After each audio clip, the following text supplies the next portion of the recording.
ఆఫ్ఘనిస్తాన్ మరియు పాకిస్తాన్ల మధ్య 48 గంటల తాత్కాలిక కాల్పుల విరమణ ఈరోజు సాయంత్రం 6 గంటల 30 నిమిషాలకు ముగిసిపోయింది. ఇరు దేశాల మధ్య సరిహద్దు ప్రాంతాల్లో తీవ్ర ఉద్రిక్తతలు కొనసాగుతున్నాయి.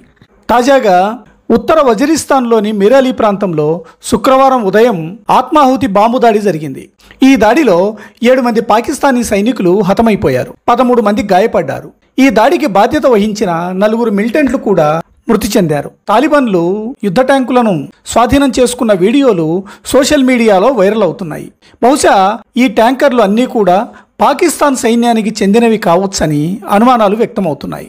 పాకిస్తాన్ ప్రధాని షెహబాజ్ షరీఫ్ మాట్లాడుతూ, మేము సంభాషణకు సిద్ధంగా ఉన్నాం, కానీ చట్టబద్ధమైన గౌరవప్రదమైన షరతులకు మాత్రమే అని చెప్పి కేబినెట్ సమావేశంలో తెలిపారు. అయితే ఈ సందర్భంగా ఖతార్ ప్రభుత్వం ముందుకు వచ్చి శాంతి చర్చలకు తాము వేదిక కల్పించేందుకు సిద్ధంగా ఉన్నామని తెలిపారు. అమెరికా, చైనా వంటి దేశాలు ఈ యుద్ధ పరిస్థితులను తీక్షణంగా గమనిస్తూ ఉన్నాయి. ఇప్పటి వరకు వాళ్ళు ఎలాంటి ప్రకటనలు చేయలేదు. గత వారం రోజులుగా ఆఫ్ఘనిస్తాన్, పాకిస్తాన్ సరిహద్దుల్లో జరుగుతున్న ఈ ఘర్షణల్లో టీటీపీ మిలిటెంట్లతో కలిపి మొత్తం 200 మందికి పైగా మృతి చెందినట్లు అంచనా వేస్తున్నారు.